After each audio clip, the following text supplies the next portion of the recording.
কিরে, সমস্যা কি তোর? তুই আমায় জড়িয়ে ধরে কিস করলি কেন? আরে বাহ, আমার কি দোষ? আপনি তো বললেন আমি কি করতে পারি সেটা দেখবেন, তাই তো আমি আপনাকে জড়িয়ে ধরে কিস করে দেখিয়ে দিলাম যে আমি কিস করতে পারি। তোকে তো আমি চাইলে বিয়েও করতে পারেন, সমস্যা নেই। আপনার মতো সুন্দরী পুলিশিনী বিয়ে করতে আমার কোনো আপত্তি নেই। এক চড় মেরে তোর সব কটা দাঁত ফেলে দেবো বলে দিলাম। পুলিশের সঙ্গে বেয়াদবি? আমি তো ভেবেছিলাম তুই একটা বদমাইশ, এখন তো দেখছি আস্ত একটা বেয়াদব। সমস্যা নেই, চিন্তা করিস না। গারদের পেছনে নিয়ে গিয়ে 4-5টা বসালেই সব ঠিক হয়ে যাবে। ম্যাডাম, আপনার ক্ষমতা কতদূর জানি না, তবে আমার ক্ষমতা সম্পর্কেও মনে হয় আপনার কোনো আইডিয়া নেই। আপনি আমাকে এখান থেকে থানা পর্যন্ত নিয়ে যেতে পারবেন, কিন্তু তারপর আপনার ফোনে কয়টা ফোন আসবে হিসাব রাখ সেটা কিন্তু আপনি হিসাব রাখতে পারবেন না। তাই নাকি? আচ্ছা ঠিক আছে, তাহলে তো তোকে সেখানেই নিয়ে যেতে হয়। চল আমার সঙ্গে। কোথায় যাব? শ্বশুর বাড়ি নাকি? শ্বশুর বাড়ি গেলে তো আমি আগে থেকে প্রিপারেশন নিয়ে আসতাম। শ্বশুর বাড়িতে প্রথম যাব, খালি হাতে যাওয়া যায় নাকি? আপনি একটু ওয়েট করুন, আমি কিছু মিষ্টি নিয়ে আসি। মিষ্টি? আমি তোকে 14 ভরে ভেতরে তারপর খাওয়াবো। এই, তুই চল আমার সঙ্গে, তারপর তোর কি অবস্থা করি তুই সেটাই দেখতে পারবি। এই কথা বলে নেহা নিলয়কে হ্যান্ডকাপ পরিয়ে সেখান থেকে সোজা থানায় নিয়ে যেতে থাকলো। ভিউয়ার্স, আপনারা গল্পের আগাগোড়া কিছুই বুঝতে পারছেন না, তো চলুন আমি আপনাদেরকে বুঝিয়ে দিই। আমাদের গল্পের নায়ক নীল একটু আগে বাসা থেকে বের হয়ে বন্ধুদের সঙ্গে আড্ডা দিতে চাইছিল। তখনই হঠাৎ তার বাসার সামনে একটা পুলিশের গাড়ি এসে দাঁড়ালো। সে কিছু বুঝে ওঠার আগেই সেখান থেকে একটা মেয়ে পুলিশ বলে উঠল, এটা কি মিস্টার আবির চৌধুরীর বাড়ি? হ্যাঁ, এটা আবির চৌধুরীর বাড়ি, আর আমি তার ছেলে নীল চৌধুরী। আপনি কে, আর এখানেই বা কেন এসেছেন? আমার ড্রেস দেখে নিশ্চয়ই বুঝতে পারছেন আমি কি আর এখানে কেন এসেছি। এবার আপনি এটা বলুন, আপনি আজ ভার্সিটির ক্যাম্পাসের ঝামেলা কেন করেছেন? ও, এ ব্যাপারে কথা বলতে এসেছেন? যাই হোক, আপনি আমার বাসায় চলুন, আমরা বাসায় গিয়ে বসে তারপর কথা বলি। দেখুন, আমি রাস্তায় দাঁড়িয়ে কোনো মেয়ে মানুষ কিংবা অন্য কারোর সঙ্গে কথা বলতে পছন্দ করি না। তাহলে আমার সঙ্গে থানায় চল, তারপর সেখানে গিয়েই তোর সঙ্গে কথা বলি। কারণ একটা ক্রিমিনালের সঙ্গে আমার রাস্তায় দাঁড়িয়ে এত কথা বলতে কোনো ইচ্ছা করছে না। আমি ক্রিমিনাল সেটা আপনাকে কে বলেছে? আর আমাকে আপনার ক্রিমিনাল বলার সাহস হলো কি করে? আপনি জানেন আমি কে? আর কি আমার পরিচয়? তুই তো নিজেই তোর পরিচয় দিয়েছিস, তারপর আবার আমার জানার কি প্রয়োজন আছে? এখন তুই আমার সঙ্গে থানায় চল, তারপর সেখানে গিয়ে আমি আমার পরিচয়টা তোকে দিয়ে দেব। দেখুন ম্যাডাম, ভার্সিটিতে যা হয়েছে সেটা আমাদের বন্ধুদের মধ্যকার ব্যাপার, সেটা আমি মিটিয়ে নেব। তার জন্য আপনার সঙ্গে আমি থানায় যেতে পারবো না। কেসটা যেহেতু আমার হাত পর্যন্ত চলে এসেছে, সেহেতু তোকে থানা পর্যন্ত যেতেই হবে। তা না হলে আমি তোকে ছেড়ে যাচ্ছি না। আরে ম্যাডাম, বললাম তো আমি আপনার সঙ্গে যাব না। আমি এমন কোনো অপরাধ করিনি যার জন্য আমাকে থানা পর্যন্ত যেতে হবে। তাছাড়া যদি করেও থাকি তাহলেও সেটা আমি বাসায় বসে মিটিয়ে নিতে পারবো। তার জন্য থানায় যাবার কোনো প্রয়োজন নেই। তোকে তো আমি বললাম আমি তোকে নিয়ে যেতে এসেছি, তাই আমি তোকে সঙ্গে নিয়ে যাব। তারপর যা হয় সেটা আমি বুঝবো। এখন তুই আমার সঙ্গে চল। এই ম্যাডাম, আপনি কি কানে শুনতে পান না নাকি? আপনাকে আমি কতবার বলেছি আমি যাব না আপনার সঙ্গে থানায়। আমি দেখি আপনি কি করেন। তুই যেতে না চাইলে আমি তোকে তুলে নিয়ে যাব, তারপর আমি দেখি তুই কি করতে পারিস। কথাটা বলে দেরি হলো। নীল নেহাকে জড়িয়ে ধরে কিস করতে দেরি হলো না। আর তারপর তো যা হলো সেটা আপনারা দেখতে পেলেন। তো ভিউয়ার্স, চলুন কথা না বাড়িয়ে মূল গল্পে ফিরে আসা যাক। আসলে গতকাল আমাদের গল্পের নায়ক নীল সকালবেলা ঘুম থেকে উঠে ভার্সিটিতে যায়। আর ভার্সিটি গিয়ে দেখতে পাই কিছু ছেলে পেলে ভার্সিটির ভিতরে নেশা করছে। আর এটা দেখে তার একদমই সহ্য হলো না, তাই সে সঙ্গে সঙ্গে ওই ছেলেগুলোকে ইচ্ছে মতো মারতে থাকলো।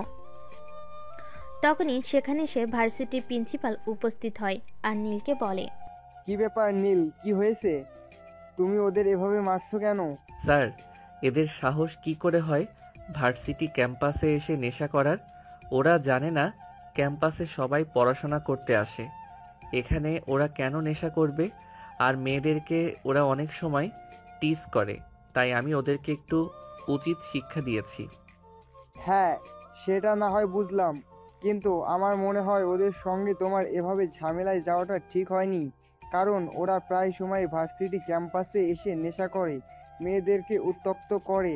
আমি ওদের গার্ডিয়ানের কাছে বিচার দিয়েও কোনো ফল পাইনি, কারণ ওরা নাকি এরকমেরই। আমার মনে হয় তুমি ওদের সঙ্গে ঝামেলা করে একটু ভুলই করে ফেলেছো। স্যার, আমি কখনোই ভুল আর সঠিক চিন্তা করে কোনো কাজ করি না। তাছাড়া আপনার কোন অর্থে মনে হচ্ছে আমি ভুল কিছু করেছি? ওরা ভার্সিটির ক্যাম্পাসে নেশা করবে, এটা কি সঠিক? ভার্সিটিটা তোর বাবার নয় যে এখানে কিছু করতে হলে তোর কাছে কৈফিয়ত দিতে হবে। এখানে আমাদের যা করতে মন চায় আমরা তাই করব।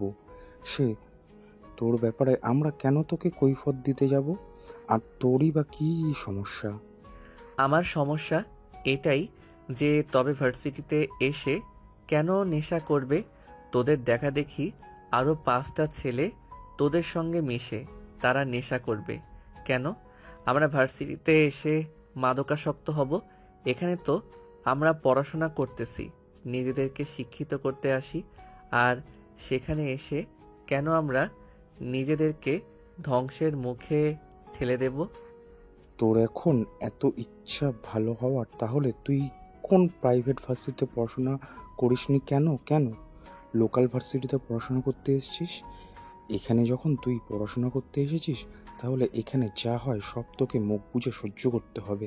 আর তা না হলে তুই এখান থেকে পড়াশোনা ছেড়ে দিয়ে চলে যা, কারণ তুই ভার্সিটির পরিবেশে অভ্যস্ত নস। আমি কিসে অভ্যস্ত আর কিসে অভ্যস্ত নই সেগুলো তোদের তো কোনো সমস্যা হওয়ার কথা নয়। তোরা ক্যাম্পাসে এসে কেন এগুলো করবি? এই বলে নীল ছেলেগুলোকে আবারও মারতে উদ্যত হলো, কিন্তু তখন প্রিন্সিপাল স্যার নীলকে থামিয়ে দিল আর নীল সেখান থেকে চলে গেল। আর তারপরই হয়তো এই ছেলেগুলো থানায় গিয়ে কমপ্লেন করেছে। যাই হোক, এদিকে নেহা নীলকে নিয়ে থানায় পৌঁছালো। আর তখনই হঠাৎ নেহার ফোনে একটা কল আসলো। নেহা, তুমি নীলকে কেন থানায় নিয়ে এসেছো? ওকে এক্ষুনি ছেড়ে দাও। কিন্তু স্যার, ওর নামে থানায় মামলা করা হয়েছে। ও গতকাল ভার্সিটির ক্যাম্পাসে মারধর করেছে, আর ওই ছেলেগুলো আমার কাছে কমপ্লেন করেছে। তাই আমি যদি এর বিরুদ্ধে অ্যাকশন না নেই, তাহলে ওরা তো মনে করবে আমি পয়সার জন্য বিক্রি হয়ে গেছি। তোমাকে আমি এত কিছু চিন্তা করতে বলিনি। তোমাকে আমি যেটা করতে বলেছি তুমি সেটাই করো। তুমি এখনই নীলকে ছেড়ে দাও আর ওকে ওর বাসা পর্যন্ত দিয়ে আসো। কিন্তু স্যার, এইভাবে আমরা ওকে ছেড়ে দিতে পারি না। ও ভার্সিটিতে মাস্তানি করবে, আর এগুলো কি মেনে নেওয়া যায়? আমি তোমার কাছ থেকে কোনো উপদেশ শুনতে চাইছি না। তোমাকে যেটা করতে বলেছি তুমি সেটাই করো। তুমি এখনই ওকে ওর বাসার সামনে ছেড়ে দিয়ে আসো, ঠিক যেখান থেকে নিয়ে এসেছিলে। ঠিক আছে স্যার, আমি এক্ষুনি ওকে দিয়ে আসছি।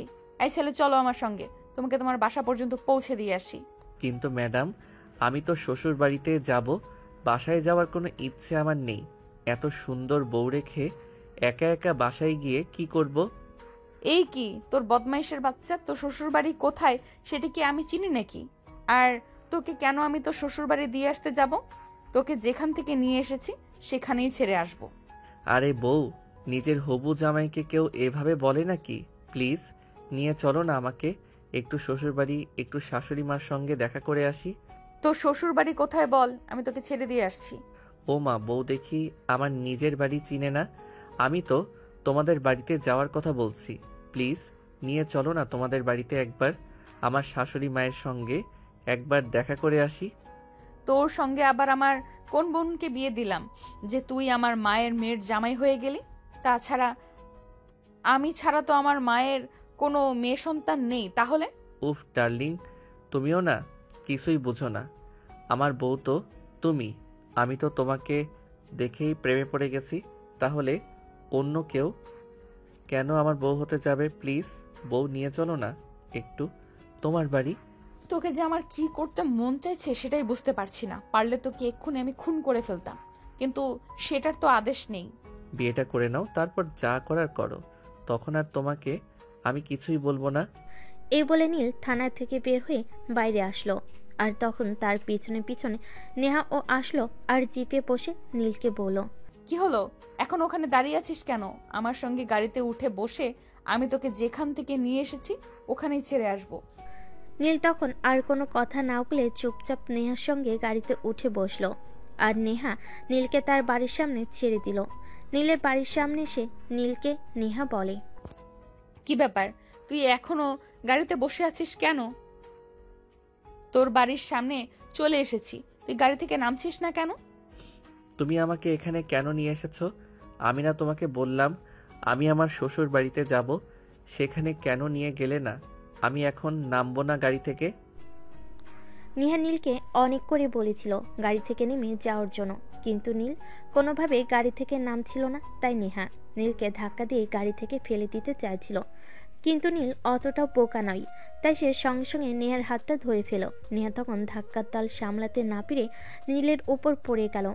এমন অবস্থা থেকে নেহা অনেকটা খেপে গেল আর নীলকে বলল, এটা কি হলো? তুই আমাকে টান দিয়ে নিচে ফেলে দিলি কেন? একটু তোমার শরীর থেকে উষ্ণতা নিতে, তোমার শরীর কতটা উষ্ণ সেটা একটু চেক করে নিতে। আল্লাহ, তুমি আমাকে উদ্ধার করো। আমি কোন পাগলের পাল্লায় পড়েছি সেটাই তো বুঝতে পারছি না। এটা কেমন তার ছেঁড়া মানুষ, আমি তো সেটাই ভেবে পাচ্ছি না। আমার পাল্লায় পড়েছো জানেমান? তুমি তো এত সহজে ছাড়া পাচ্ছ না। এখন কি যাবে নাকি তোমার শ্বশুর বাড়ি? এই বেয়াদব, চুপ কর। আমার শ্বশুর বাড়ি কোথা থেকে আসলো? আমি তো এখনো বিয়েই করিনি, আর বিয়ে করব কিনা সে ব্যাপারেও এখনো নিশ্চিত নয়। আমার মতো হ্যান্ডসাম একটা ছেলে থাকতে তুমি কেন বিয়ে ছাড়া থাকবে? তুমি অবশ্যই বিয়ে করবে এবং আমাকেই বিয়ে করবে, চিন্তা করো না।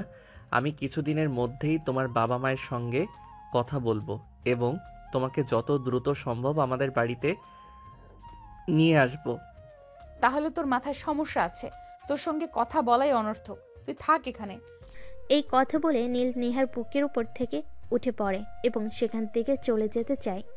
কিন্তু তখনই নীল পিছন থেকে নেহার হাতটা ধরে ফেলে আর টান দিয়ে নিজের সঙ্গে মিশিয়ে নেয়। আর তারপর আলতো করে নেহার কপালে একটা ভালোবাসার পরশ এঁকে দিয়ে বলে, একটু ভালোবাসা না দিয়ে চলে যাচ্ছ? এতটাই পাষাণ তুমি? এরকম হলে হয় নাকি? তোর ভালোবাসা চাই, তাই না? এই নে তোর ভালোবাসা। এই বলে নেহা নীলের গালে ঠাস ঠাস করে ব্যাস কয়েকটা চর বসিয়ে দিল। আর তারপর বলতে লাগলো, এবার তো পেয়েছিস তুই তোর ভালোবাসা, তাই না? এখন তোর মুখটা বন্ধ রাখ আর আমাকে এখান থেকে যেতে দে। এখানে বসে থাকলে তো আমার চলবে না, আমার তো আরো অনেক কাজ পড়ে আছে।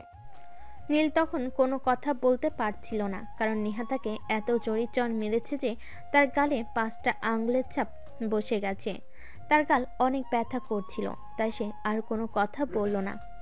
এদিকে নেহা তো নাই, চলে গেল। নীল তখন কোনো রকমে নিজের চোখের জল মুছে বাড়ির ভিতর প্রবেশ করবে, তখনই হঠাৎ তার আম্মুর সামনে পড়ে গেল। তার আম্মু তাকে দেখে বলতে লাগলো, কি রে বাবা, কি হয়েছে তোর? তোর গালে এটা কিসের দাগ? দেখে তো মনে হচ্ছে একদম এক্ষুনি রক্ত ছিটে পড়বে। কই আম্মু, কিছুই হয়নি। বন্ধুদের সঙ্গে একটু খেলতে গিয়েছিলাম আর তখনই একটু ব্যথা পেয়েছি। আমাকে কি তুই বোকা পেয়েছিস নাকি যা বুঝাবি আমি তাই বুঝে যাব? একদমই নয়, আমি বুঝতে পেরেছি এটা কারো হাতের দাগ, সেটা দেখেই বোঝা যাচ্ছে। 5টা আঙ্গুল একদম স্পষ্ট দেখা যাচ্ছে। ব্যাস এইটুকুই। আরে আম্মু, তোমার কি মাথা খারাপ হয়েছে নাকি? এই শহরে এখনো এমন কোনো ছেলে পয়দা হয় নাই যে আমার গায়ে হাত দেবে, আর গায়ে হাত দেওয়ার পর আমি তাকে ছেড়ে দেব। এতক্ষণে আমি বিষয়টা ক্লিয়ারই বুঝতে পেরেছি।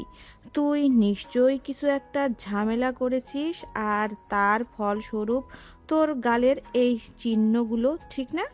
না, একদমই নয়। তুমি তো জানো আমি কখনোই ঝামেলা করি না। অন্যায় দেখলে সেখানে নিজেকে কন্ট্রোল রাখতে পারি না। আসলে গতকাল ভার্সিটিতে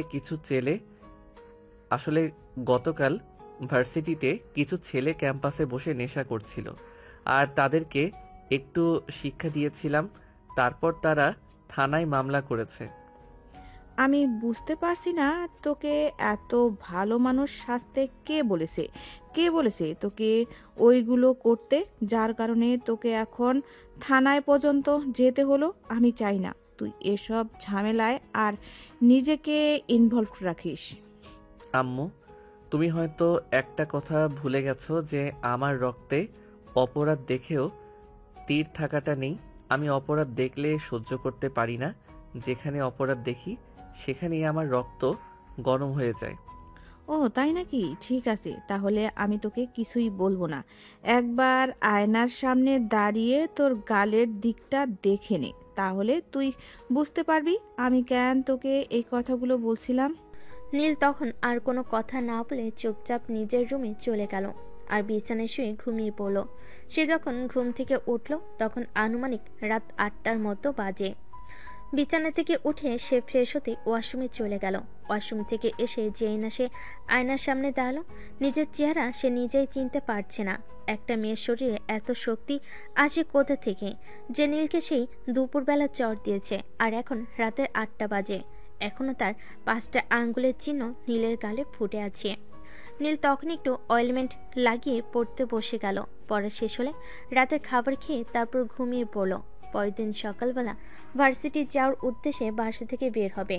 তখনই হঠাৎ সে তার বাসার সামনে একটি মেয়েকে দাঁড়িয়ে থাকতে দেখল। নীল 7 পাঁচ চিন্তা না করে মেয়েটাকে সে জানার আগ্রহ না দেখিয়ে সেখান থেকে চলে যেতে চাইছিল। তখনই পিছন থেকে মেয়েটা বলল, আই এম সরি, কাল রাগের মাথায় আপনাকে এইভাবে থাপ্পড় মারাটা উচিত হয়নি। নিশ্চয়ই খুব ব্যথা পেয়েছেন, তাই না? সে যাই হোক, ভালোবাসার মানুষের ছোঁয়া তো পেয়েছি, সেটাই আমার জন্য অনেক। ভালোবাসার মানুষের ছোঁয়ার সব সময় ভালো হয়। আবার আপনি ওইসব কথা বলা শুরু করেছেন। দেখুন, আমার মেজাজ হুট করেই গরম হয়ে যায়, আর আমি অপরাধীদের এইভাবেই শাস্তি দিয়ে থাকি। তাই আপনার কথা শুনে মাথা গরম হয়ে গেছিল। আর তারপর বললাম তো ঠিক আছে, কোনো ব্যাপার না। আমার ভার্সিটি লেট হয়ে যাচ্ছে, আমি এখন আসছি।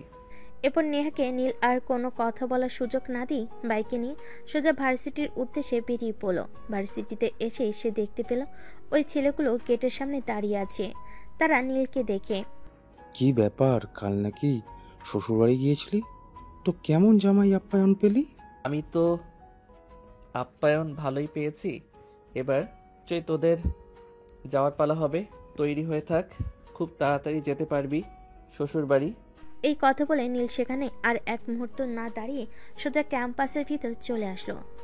ক্লাসে সে ঢুকতে যাবে, তখনই তার বন্ধু হৃদয়ের সঙ্গে তার দেখা হয়। আর তখনই তার বন্ধু হৃদয় তাকে প্রশ্ন করে, কি রে দোস্ত, কি হয়েছিল কাল? আমি শুনলাম তোকে নাকি পুলিশ স্টেশন যেতে হয়েছিল। আরে আর বলিস না, ওই যে সেদিন ছেলেগুলো নেশা করছিল, ওদের একটু চা নাস্তা খাওয়াইছিলাম, তার জন্যই আর কি। দোস্ত, তোকে আমি কতবার বলেছি ওদের সঙ্গে ঝামেলায় যাস না, তুই তারপরেও গেলি। আরে দোস্ত বাদ দে, এসব নিয়ে চিন্তা করিস না, সব ঠিক হয়ে যাবে। এখন বল, তোর কি খবর? এই তো আলহামদুলিল্লাহ ভালো। কাল প্রিয়ার সঙ্গে দেখা করতে গিয়েছিলাম, বেশ ভালোই কেটেছে সময়টা। আচ্ছা, প্রেম করে কি পাস আমি সেটা বুঝতে পারি না। আজ এই মেয়ে তো কাল ওই মেয়ে, একটা মেয়েকে ফিক্সড কর আর ওকে বিয়ে করে নে। দোস্ত, একটা ফুল গড়ে নিয়ে রাখার চাইতে 1000টা ফুলের মতো খাওয়া যে কতটা মজা সেটা তুই বুঝতে পারবি না। আগে একটা প্রেম কর, তারপরে বুঝতে পারবি। হ্যাঁ রে, সেটাই চেষ্টা করছি দোস্ত। কাল যে ইন্সপেক্টর আমাকে অ্যারেস্ট করতে এসেছিল, মেয়েটাকে দেখে আমি একদম প্রেমে পড়ে গেছি। কি বলিস দোস্ত, শেষে কিনা সিনিয়র একটা পুলিশ ইন্সপেক্টরের প্রেমে পড়লি তুই? আমি জাস্ট ভাবতে পারছি না, এই বুঝি ছিল তোর মনে? ভার্সিটিতে কত মেয়েরা তোর পেছনে লাইন মারে, তুই তো তাদেরকে একটুও পাত্তা দিস না, আর শেষে কিনা একটা পুলিশের প্রেমে পড়েছিস। দোস্ত রে, প্রেম ভালোবাসা বলে কয় হয় না। আর যদি সেরকম হতো তাহলে হয়তো আমি কবেই প্রেমে পড়ে যেতাম। কিন্তু বিশ্বাস কর, আমি সত্যি কাল পুলিশ মেয়েটাকে দেখে প্রেমে পড়ে গেছি। আচ্ছা ঠিক আছে, এখন ক্লাসে চল, ক্লাসের টাইম হয়ে গেছে। আর হ্যাঁ, একটা কথা, আজ কিন্তু আবার একটা নতুন মুরগি পটাতে যাব, তুই যাবি নাকি আমার সঙ্গে? না রে দোস্ত, এসব আমার আর ভালো লাগে না। আজ এই মেয়ের সঙ্গে প্রেম করবি তো কাল ওই মেয়ের সঙ্গে, এসব আর কত? এসব এবার বন্ধ কর, আমার ভালো লাগে না। এই বলে নীল ক্লাসরুমে ঢুকে গেল। অতঃপর ভার্সিটি শেষ হলে সে বাসায় আসে। বাসে এসে দুপুরে খাবার খাবে। তখনই তার আব্বু বাসে আসলো আর তাকে বলল, কি ব্যাপার নীল, তোমার পড়াশোনা কেমন চলছে? আর তোমার আম্মুর কাছে শুনেছিলাম তুমি নাকি কাল থানায় গিয়েছিলে, কি ব্যাপার বলো তো শুনি। আব্বু আসলে সেরকম কোনো ব্যাপার নয়, বাদ দাও ওসব। আমি ওর ব্যাপারে কথা বলতে চাই না। তোমার ব্যবসার কি অবস্থা? ব্যবসা কেমন চলছে? এই তো আলহামদুলিল্লাহ অনেক ভালো। তোমাকে একটা কথা বলার ছিল। কাল আমার অফিসের একজন অ্যাপ্লাই তো আর বাসায় দাওয়াত করেছে, আমাদের সপরিবারে যেতে বলেছে। ওর মেয়ে নাকি জন্মদিন, তাই আমাদের ওখানে যেতে হবে। আব্বু, আমার কোনো দাওয়াতে যেতে ভালো লাগে না। তোমরা সবাই চলে যেও, আমি যেতে পারবো না। কিন্তু সেটা বললে হবে না বাবা, তোমাকে আমাদের সঙ্গে যেতেই হবে। কারণ আমাদের এমপ্লয়ি অনেকদিন ধরে আমাদের সঙ্গে কাজ করছে, সে অনেক রিকোয়েস্ট করে বলেছে আমাদের সবাইকে যেতে হবে, তাই তুমি আমার সঙ্গে যাবে। ঠিক আছে আব্বু, আমি যাব। আচ্ছা ঠিক আছে, তাহলে এখন আসি। আমার একটু টায়ার্ড লাগছে, বিশ্রাম নিতে হবে। এই বলে নীল নিজের রুমে চলে আসলো আর রুমে সে কাপড় চোপড় চেঞ্জ করে বিছানায় শুয়ে একটা ঘুম দিল। একটু ঘুম পাগল ছেলে, একটু সুযোগ পেলেই এসে ঘুমাতে চায়। তবে শুধু এইটুকুই নয়, আমাদের গল্পের নায়ক কিন্তু অনেক রোমান্টিক গল্প লেখে, তাই বলে আমাদের গল্পের নায়ক একটু অন্যরকম রোমান্টিক। তো ভিউয়ার্স, চলুন দেখা যাক তারপর কি হয়। আমাদের গল্পের নায়ক নীল ঘুম থেকে উঠল। তখন রাত আনুমানিক 10টা বাজে। তার আম্মু তাকে রাতের খাবার খাওয়ার জন্য ডাক দিতে এসেছে। এই নীল, কোথায় তুই? সেই কখন থেকে তোকে ডাকছি, তোর কোনো সাড়া শব্দ নেই। ভার্সিটি থেকে এসে দুপুরের খাবার পর্যন্ত খেলি না। কি সমস্যা তোর, বল তো শুনি। কই আম্মু, কি সমস্যা হতে যাবে আমার? আসলে ভার্সিটি থেকে এসে খুব ঘুম পাচ্ছিল, তাই ঘুমিয়ে পড়েছিলাম। তারপর আর কি, কখন বেলাটা কেটে গেল আর টের পেলাম না। তুমি তো জানোই আমি ঘুমিয়ে পড়লে আর দুনিয়ার কোনো হুঁশ থাকে না। আচ্ছা বাবা, ঠিক আছে, ওইসব কথা বাদ দে। এখন হাত মুখ ধুয়ে খাবার খেতে আয়। তোর আব্বু আর রিমি অনেকক্ষণ ধরে তোর জন্য অপেক্ষা করছে, তাড়াতাড়ি আসবে কিন্তু। ঠিক আছে, তুমি যাও, আমি এক্ষুনি আসছি। কি ব্যাপার রিমি, আমি শুনলাম তুই নাকি আজকাল ঠিক মতো কলেজে যাচ্ছিস না। কি সমস্যা তোর, বল তো শুনি। তোকে কে বলেছে এসব কথা? আমি তো প্রতিদিন ঠিক মতোই কলেজে যাচ্ছি। আমার ইনফরমাররা কখনো আমাকে ভুল ইনফরমেশন দেয় না। তারা যা বলেছে একদম সত্য কথাই বলেছে। এখন তুই আমাকে বল যে তুই কেন ঠিক মতো কলেজে যাচ্ছিস না। বাসা থেকে তো প্রত্যেক দিন বের হয়ে যাস কলেজের কথা বলে, তারপর কোথায় যাস? ভাইয়া দেখ, একদম মিথ্যা কথা বলবি না। আমি ঠিক মতোই কলেজে যাওয়া আসা করছি। তোর যদি আমার কথা বিশ্বাস না হয়, তাহলে তুই কলেজে গিয়ে নিজেই দেখে আয়। আচ্ছা ঠিক আছে, আমি কালকে তোর কলেজে যাব, চিন্তা করিস না। যাই হোক, এখন বল তোর পড়াশোনার খবর কি? পড়াশোনা কি ঠিক মতো করছিস নাকি শুধু ফাঁকিবাজি করছিস? সেটা আমার পরীক্ষার রেজাল্ট দেখলেই বুঝতে পারবি। আমি তো আর তোর মতো না যে ভার্সিটি থেকে এসেই ঘুমিয়ে পড়বো, সারাদিন শুধু ঘুম নিয়েই থাকবো, আর যখন একটু সময় পাবো তখন গল্প লিখতে বসে যাব। আচ্ছা ভাইয়া, আমি বুঝি না তুই এই গল্পের মধ্যে কি পেয়েছিস? শোন, গল্প আমার, প্রেম গল্প আমার, নেশা গল্প আমার, পেশা গল্প না লিখলে আমার ভালো লাগে না। আমি আমার নিজের মনকে ভালো রাখার জন্য গল্প লিখি। কেন, এতে কি তোর কোনো সমস্যা আছে নাকি? আমার কেন কোনো সমস্যা থাকতে যাবে? আমি যখনই কলেজে যাই তখনই আমার বন্ধুরা সবাই বলে তোর ভাইয়া তো রোম্যান্টিক গল্প লিখে যে দেখলেই প্রেমে পড়ে যায়। মেয়ে মানুষ প্রেমে পড়বে, এটাই তো স্বাভাবিক। আমার প্রেমে পড়লে সমস্যা কোথায়? তাছাড়া আমি কি দেখতে খারাপ নাকি যে আমার প্রেমে পড়লে ভুল করে ফেলবে? ধত্তরে, তোর সঙ্গে কথা বলাই অনর্থক। আমি কাকে কি বলি সে যেন আমাকে উল্টাটা বুঝিয়ে দেয়। তোর যা ইচ্ছে তুই তাই কর। মন চাইলে 101টা মেয়ের সঙ্গে প্রেম কর, তাতে আমার কোনো সমস্যা নেই। হ্যাঁ, আমি তোকে এতক্ষণ সেটাই বোঝাতে চাইছিলাম, কিন্তু তুই এটা বুঝতে এতটা সময় নিবি সেটা বুঝতে পারিনি। আসলে তোর মাথায় তো গোবর ছাড়া আর কিছুই নেই। এই বলে নীল শয়তানি মার্কা একটা হাসি দিয়ে সেখান থেকে খাওয়া শেষ করে নিজের রুমে চলে গেল। তারপর আর কি, ঘুম তো হয়েই গেছে। এখন রাত 2টো নাগাদ চলবে গল্প লেখা। কিন্তু সেদিন হলো অন্যরকম একটা কিছু। নীল সেদিন একটা গল্প লিখছিল রাগী পুলিশকে নিয়ে। আর সেই গল্প লিখতে লিখতে একদম তার রাত পেরিয়ে সকাল হয়ে গেল। গল্প লেখা শেষ হলে সে ঘড়ির দিকে তাকিয়ে দেখলো তখন সকাল প্রায় 8টা বেজে গেছে। তাই সে বিছানায় না থেকে ওয়াশরুমে চলে গেল। তারপর ফ্রেশ হয়ে নাস্তা করে ভার্সিটির উদ্দেশ্যে রওনা দিল। সেদিন ভার্সিটি শেষ করে বাসে আসতে তার আব্বু তাকে বলল, কি ব্যাপার নীল, তোমাকে না বলেছিলাম আজ ভার্সিটি যাবার কোনো প্রয়োজন নেই, আমরা একটা দাওয়াতে যাব। তুমি জানো আমরা সবাই কতক্ষণ ধরে তোমার জন্য ওয়েট করছি। আই এম সরি আব্বু, আসলে আমার মনে ছিল না, সমস্যা নেই, তোমরা ওয়েট করো, আমি আসছি। আই এম সরি আব্বু, আসলে আমার মনে ছিল না, সমস্যা নেই, তোমরা একটু ওয়েট করো, আমি এক্ষুনি আসছি। হ্যাঁ, সেটাই তো। তুই ভার্সিটিতে গিয়ে ইতরামি করবি আর সব সময় আমাদেরকে কোনো কাজে লেট করাবি। ঠাস করে কানের নিচে 2টা দিলেই সব ফুটুর ফুটুর বন্ধ হয়ে যাবে। তুই সব সময় এত কথা বলিস কেন বলতো? আমার সঙ্গে তোর কত জন্মের শত্রুতা, বল শুনি। দেখলে তো আব্বু, সব সময় তোমার ছেলে আমার সঙ্গে এরকম আচরণ করে। সব সময় আমাকে শুধু ভয় দেখায় আর সব সময় শুধু আমাকে এইটাই বলে যে আমাকে মারতে কেন বলতো। দয়া করে তোরা দুজন তোদের ঝগড়া বন্ধ কর। আর নীল, তুমি যদি তাড়াতাড়ি রেডি হয়ে আয়, তা না হলে সত্যি এখন লেট হয়ে যাবে।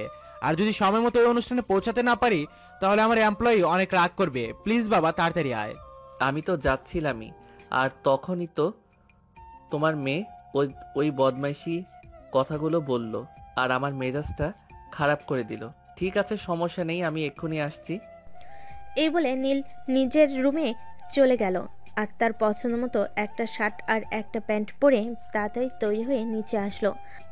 আর তার বোন তাকে দেখে একটু টিটকারি মেরে বলল, একদম সার্কাসের জোকারের মতো লাগছে। সত্যি, তোর বুঝি আর কোনো জামা কাপড় নেই, শেষে কিনা এগুলো পরতে হলো। তুই আমাকে জামা কাপড় কিনে দিস না, তাহলে আমার জামা কাপড় থাকবে কোথা থেকে? এখন ফাইজলামও বন্ধ কর আর চুপচাপ বাসা থেকে বের হ, তা না হলে কিন্তু তোর এই 1 বস্তা মেকআপের কি অবস্থা করব সেটা কিন্তু তুই বুঝতেও পারছিস না। এই শোন, তুই আমার ভাই আছিস, ভাইয়ের জায়গায় থাক। কখনো আমার মেকআপ নিয়ে কোনো কথা বলিস না। আমি একটু সাজুগুজু করতে ভালোবাসি, তাই সবসময় একটু সাজুগুজু করে থাকি। এতে তোর এত সমস্যা কেন? সমস্যা থাকতো না, সমস্যা শুধু এই কারণেই যে তুই আমাদের পয়সাগুলো অকারণেই নষ্ট করছিস আটা ময়দার পেছনে। তবে একটা কথা তোকে বলি, আমার বউটা কিন্তু ন্যাচারাল সুন্দরী, যাকে আমি এই বাড়িতে বিয়ে করে নিয়ে আসবো, তাকে দেখলেই তুই একদম ফিদা হয়ে যাবি। জানি না কোন শাকচুন্নিকে তুই নিয়ে আসবি আর সে কি না হবে সুন্দরী। শোন, আমি একমাত্র সুন্দরী যে কিনা মেকআপ ছাড়াই অনেক সুন্দরী, কিন্তু আমি সাজতে পছন্দ করি, তাই সাজি। হইছে, শেওড়া গাছের পেতনি কিনা বলে সেও নাকি সুন্দরী। ঠিক আছে, তোরা দুজনে এখানে ঝগড়া কর, তোদেরকে যেতে হবে না, আমিও গেলাম না। আগে তোদের ঝগড়া শেষ কর, তারপর যদি সময় হয় তাহলে যাব, নয়তো আর যাবই না। সরি আব্বু, সরি। তোমার মেয়েটা সবসময় কেন আমার সঙ্গে এরকম করে বলো তো? তোদের এসব ঝগড়াঝাটি না হয় বাসায় ফিরে তারপর শোনা যাবে। এখন দয়া করে তোরা দুজন আমার সঙ্গে চল। তারপর নীল আর কোনো কথা না বলে তার আব্বুর সঙ্গে বের হয়ে গেল। প্রায় 30 মিনিটের মতো সময় লাগলো সেখানে গিয়ে পৌঁছাতে। বিশাল বড় একটা বাড়ির সামনে গিয়ে গাড়ি দাঁড় করিয়েছে। দেখে মনে হচ্ছে কোনো এক কোটিপতির বাড়ি, কিন্তু ভিতরে গিয়েই দেখা যাক সেটা কেমন কোটিপতির বাড়ি। এত বড় বাড়ির মালিক কিনা নীলের বাবার অফিসের এমপ্লয়ি। তো ভিউয়ার্স, চলুন ভিতরে গিয়ে দেখি। বাড়ির ভিতরে যেতেই মধ্যবয়সী একজন ভদ্রলোক নীলের আব্বু এবং তাদের ফ্যামিলির সবাইকে সাদরে সম্ভাষণ জানালো এবং সবাইকে ভিতরে এসে বসতে বলল। নীল তার আব্বুর পিছনে পিছনে ভিতরে আসলো। হ্যাঁ, বাড়িটাকে চারিদিকে চোখ বুলিয়ে একটু ভালো করেই পড়া শেষ করে নিয়েছিল। তখনই হঠাৎ তার চোখ আটকে গেল একটা দেওয়ালে আটকানো ছবির উপর। নীল তখন ওই ভদ্রলোককে জিজ্ঞাসা করলো, uncle, if you don't mind, may I ask you a question? হ্যাঁ বলো। ওই যে ওয়ালে যে মেয়েটার ছবি আটকানো আছে, ওই মেয়েটাকে? ওটা ওটা আমার মেয়ে নেহা। ওরই তো আজকে জন্মদিন, তুমি ওয়েট করো, আমি নেহাকে ডেকে দিচ্ছি। এই বলে নেহার আব্বু নেহাকে ডাকতে থাকলো। নেহা তখন নিজের রুমে বসে তৈরি হচ্ছিল। নিজের রুমে থেকে সে তার আব্বুকে উত্তর দিল। আব্বু আমি এখনো তৈরি হচ্ছি, তুমি 2 মিনিট ওয়েট করো, আমি 2 মিনিটে আসছি। হ্যাঁ মামনি, তুমি একটু তাড়াতাড়ি আসো। তোমাকে বলছিলাম না, আমার অফিসের বস তার ফ্যামিলি নিয়ে তোমার জন্মদিনের ইনভাইটেশনে আসবে, তারা এসে গেছে, একটু তাড়াতাড়ি আসো। ঠিক আছে আব্বু, আমি এক্ষুনি আসছি। এদিকে ভদ্রলোক নীল আর তার ফ্যামিলি সবাইকে বসতে দিল। আর ঠিক তার 2 মিনিট পর নিয়ে এসে সেখানে উপস্থিত হলো। আর নেহা নীলকে দেখেই বলল, কি ব্যাপার, তুই এখানে কি করছিস? কি ব্যাপার মামনি, তুমি কি নীলকে চেনো নাকি? ক্রিমিনালদের আবার না চিনে কি করে থাকি? ওকে আমি এই কয়েকদিন আগেই একবার থানায় নিয়ে গেছিলাম কোনো একটা কেসের কারণে। কি বলো তুমি? নীল বাবার মতো ছেলেই হয় না, আর তাকে তুমি থানায় নিয়ে গেছিলে? আমার মনে হয় তুমি কোনো ভুল ইনফরমেশন পেয়েছিলে। যাক বাদ দাও, আমি সেই সব কথা এখন মনে করতে চাই না।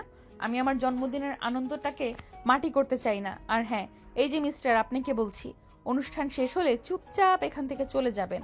কোনো গ্যাঞ্জাম করার চেষ্টাও করবেন না, তাহলে কিন্তু খারাপ হবে, এটা আপনাকে আমি বলে দিলাম। ও আমি এতক্ষণে বুঝতে পেরেছি, তার মানে তুমি সেই ইন্সপেক্টর মেয়ে যে আমার ছেলেকে অ্যারেস্ট করেছিলে। শোনো, তুমি ভুল ইনফরমেশন পেয়েছিলে, আমার ছেলে একদমই এরকম নয়। আমার ছেলেটা যথেষ্ট ভদ্র এবং ভালো একটা ছেলে। আমার ছেলে কখনো কোনো খারাপ কাজ করতেই পারে না। হাই আঙ্কেল, আপনি একদম ঠিক কথাই বলেছেন। আপনার ছেলের কোনো খারাপ কাজ করতে পারে না, শুধু ভার্সিটিতে গিয়ে মারামারি করে। তখন নেহার আপু নেহাকে অনেক রিকোয়েস্ট করে বলে এসব কিছু বন্ধ করার জন্য আর জন্মদিনের অনুষ্ঠান শুরু করার জন্য। নেহা তখন আর কোনো কথা না বাড়িয়ে কেক কাটতে চলে গেল। নেহা কেক কেটে এক একে সবাইকে খাইয়ে দিচ্ছিল। আর তখনই নীলের পালা আসলো, কিন্তু নেহা তাকে কেক না খাইয়ে কেকটা রেখে দিতে চাইছিল।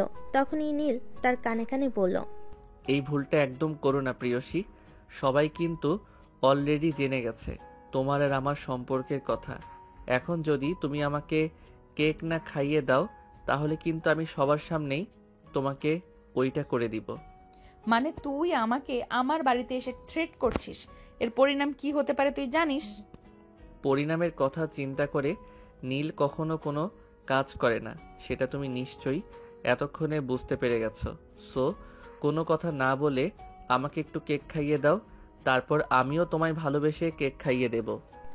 উপস্থিত সবাই তখন ওই বিষয়টা খেয়াল করছিল, তাই নেহা আর এই বিষয়টাকে নিয়ে ঝামেলা করলো না। সে নীলকে খাইয়ে দিল আর তারপর সে সেখান থেকে চলে আসলো। তারপর খাওয়া দাওয়ার পরপর শুরু হলো এক একে সবাই খাওয়া দাওয়া শেষ করে নিজেদের বাড়িতে চলে যাচ্ছিল। অপরদিকে নেহা কেক কাটা শেষ হলে নিজেদের রুমে চলে এসেছিল আর তার নিচে যেতে ইচ্ছে করছিল না। তখনই হঠাৎ তার রুমের দরজায় সে কারোর গলার আওয়াজ শুনতে পেল। এক্সকিউজ মি ম্যাডাম, আমি কি ভিতরে আসতে পারি? তুই তুই এখানে কেন এসেছিস? তোকে না আমি বলেছিলাম অনুষ্ঠান শেষ হলে সোজা বাড়ি চলে যাবি, কিন্তু তুই এখানে কেন এসেছিস?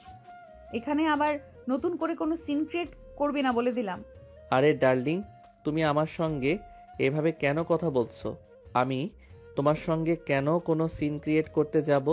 তুমি আমার 10টা না 5টা না, একটা মাত্র লক্ষ্মীমন্তর বউ। তোমার সঙ্গে কি আমি কোনো সিন ক্রিয়েট করতে পারি? একটু তোমার আদর নিতে এলাম, তারপরে চলে যাব। কি বললি তুই? আমি শুনতে পাইনি, আরেকটা বার বল তো শুনি। দাঁড়াও, আমি মাইক্রোফোনটা নিয়ে আসি, তারপর মাইক্রোফোনে বলি যাতে বাকি সবাই শুনতে পারে। এই বলে নীল রুম থেকে বের হয়ে নিচে চলে যেতে চাইছিল। তখনই নেহা পিছন থেকে তার হাতটা ধরে ফেলে আর নীল তখনই সুযোগ বুঝে নেহাকে নিজের বুকের সঙ্গে মিশিয়ে নিল আর নেহার 2 ঠোঁটে নিজের ঠোঁট ডুবিয়ে দিল। পাক্কা 5 মিনিট পর ছেড়ে দিয়ে বলল, এটা কোন ব্র্যান্ডের লিপস্টিক? এটা একটু অন্যরকম মিষ্টি লাগে। তোর সাহস দেখে আমি অবাক না হয়ে আর পারলাম না। তুই আমার বাড়িতে এসে আমাকে কিস করলি? অসভ্যই তোর, লুচ্চা বদমাস কোথাকার। তোমার শ্বশুর বাড়ির গো বউ, তোমার শ্বশুর শাশুড়ির একমাত্র আদরের ছেলে। যাই হোক বউ, তোমার ওই নরম হাতে গরম গরম ভালোবাসা খেতে কিন্তু বেশ লাগে। এই আমি আবার কবে তোর বউ হলাম? আমি কবে তোকে বিয়ে করেছি? এসব ফাজলামো বন্ধ কর, তা না হলে কিন্তু খারাপ কিছু হয়ে যাবে বলে দিলাম। বললাম তো, আমাকে এসব ভয় দেখিয়ে কোনো লাভ হবে না, বিকজ আমি যাকে ভালোবাসি তাকে আমি আমার করে নেব, সেটা যেভাবেই হোক আর যে কোনো পরিস্থিতিতেই হোক। তুই এখন এখান থেকে যাবি নাকি যাবি না, আমি সেটাই বলছি। আরে বউ, তুমি এভাবে কেন বলছো?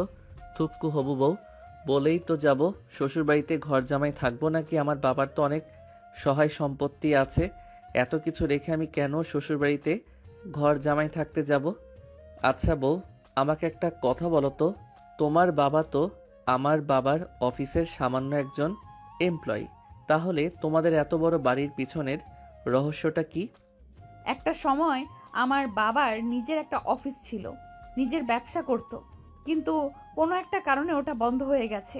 তাই আমার বাবাকে বাধ্য হয়ে তোর বাবার অফিসে চাকরি নিতে হয়েছে। এবার নিশ্চয়ই বুঝতে পেরেছিস। তবে একটা কথা মনে রেখো, আমি পুলিশের চাকরি করি বলে এটা ভাবছি না যে আমি কালো টাকায় সম্পদের পাহাড় গড়েছি। এটা কিন্তু আমার বাপের অনেক কষ্টের টাকায় করা রাজপ্রাসাদ। ও আচ্ছা, এই ব্যাপার। ঠিক আছে, বুঝতে পেরেছি।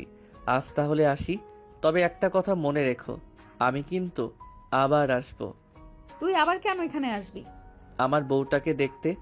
আমার বউটা ভালো আছে নাকি খারাপ আছে সেই ব্যাপারে আমাকে খোঁজ খবর নিতে হবে না নাকি?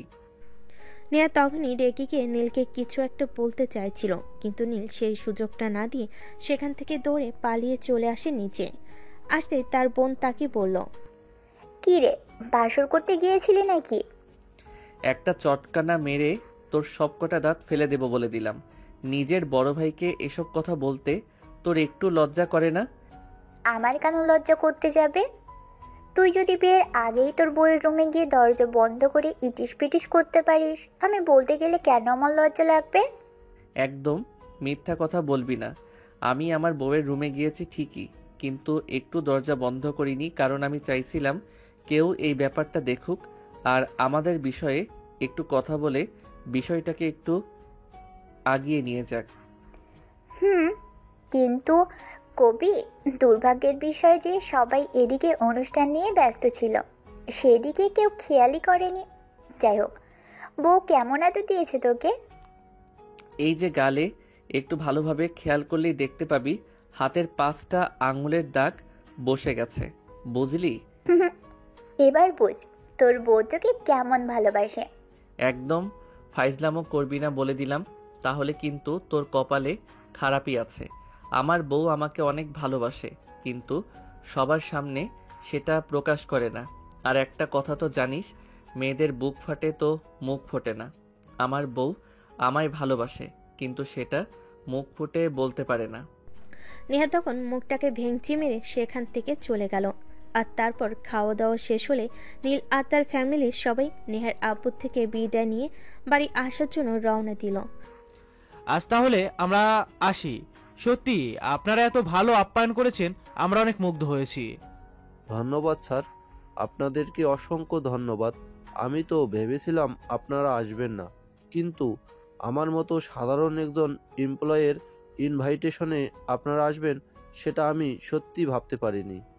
এত ভাবার কিছুই নেই, এখন থেকে প্রায়ই আসবো আপনাদের বাড়িতে। সত্যি তোমরা আসলে আমি অনেক খুশি হব। জানো, একটা সময় ছিল যখন আমার সব কিছু ছিল, তখন আমার বন্ধুবান্ধবের অভাব ছিল না, কিন্তু যখন থেকে আমি ব্যবসায়ীর লোকসান খেয়ে ব্যবসাটা ছেড়ে দিলাম আর তোমাদের অফিসে চাকরিটা নিলাম, তখন থেকে আমার বন্ধুবান্ধব সব কোথায় যেন উধাও হয়ে গেল। আপনি চিন্তা করবেন না, আমরা আছি আপনার পাশে। আমরা সব সময় আপনার পাশে থাকব। আর একটা কথা আমি সত্যি বলছি, আমি কিন্তু প্রায়ই আপনাদের এখানে আসব। ঠিক আছে বাবা, তুমি এসো, আমার বাড়ির দরজা সব সময় তোমার জন্য খোলা থাকবে। ঠিক আছে শ্বশুর আব্বা, আসি তাহলে। হ্যাঁ এসো, কিন্তু তুমি কি জানি বললে, আমি বুঝতে পারলাম না। কই না তো, কিছুই বলিনি, বললাম আসি, অন্য একদিন দেখা হবে। হ্যাঁ আমরা আসি। আর হ্যাঁ, আপনাকে একটা কথা বলছি, আগামী মাসে কিন্তু আমার ছেলেরও জন্মদিন আছে। তখন কিন্তু আমরা বিশাল অ্যারেঞ্জমেন্ট করে একটা পার্টি করব। সেখানে কিন্তু আপনারা সপরিবারে যেতে হবে, এই যেমন আমরা আসলাম ঠিক তেমন করে। ঠিক আছে স্যার, আপনি ইনভাইট করবেন আর আমরা যাব না এমনটা হতে পারে নাকি? আমি আমার ফ্যামিলির সবাইকে নিয়ে আপনার ছেলের জন্মদিনে যাব। তারপর নেহারাপুর কাছ থেকে বিদায় নিয়ে তারা সবাই মিলে বাসায় চলে আসলো। নিজেদের রুমে এসে কাপড় চোপড় চেঞ্জ করে বিছানায় ঘুমোতে যাবে, ঠিক তখনই রিমি তার রুমে আসলো আর বলল, কিরে, কেমন ভালোবাসে তোর বউ তোকে? চলে আসার সময় বিদায় জানাতে পর্যন্ত আসলো না। এই শোন, আমার বউ আমাকে কেমন ভালোবাসে সেটা তোকে জানতে হবে না। আর আমার বউ কেন সবার সামনে আমাকে বিদায় জানাতে আসবে? আমার বউয়ের লজ্জা করে না বুঝি? ওরে বাবারে, কি লজ্জাবতী বউ তোর! আমি তো সেটাই ভেবে পাচ্ছি না। আচ্ছা, সেটা দেখা যাবে, আগে আসুক তো বাড়িতে। এ বলে রিমি সেখান থেকে চলে গেল। আর এদিকে নীল বিছানায় শুয়ে ঘুমিয়ে পড়ল। এরপর চলে গেল 1 মাসের বেশি সময়। দেখতে দেখতে নীলের জন্মদিন চলে আসলো। নীলের বাবা অনেক বড় করে একটা পার্টির আয়োজন করেছে, আর সেখানে নেহার ফ্যামিলিকে ইনভাইট করা হয়েছে। তাছাড়া শহরের গণ্যমান্য ব্যক্তি থেকে শুরু করে অনেকে ইনভাইট করা হয়েছে। নেহা, তোমাকে বলছিলাম না আমাদের অফিসের এমডি স্যার ওনার ছেলের জন্মদিনে আমাদেরকে সপরিবারে ইনভাইট করেছে, সেখানে যেতে হবে। তুমি আম্মু আর রিয়াকে নিয়ে চলে যাও, আমি যেতে পারবো না। আমার অফিসের একটা কাজ আছে, আমাকে সেটা করতে হবে। তোমার অফিসের কাজ তুমি পরে করবে। এমডি স্যার আমাদের দাওয়াত দিয়েছেন, মানে তুমি বুঝতে পারছো? ওনার ছেলের জন্মদিন বলো কথা।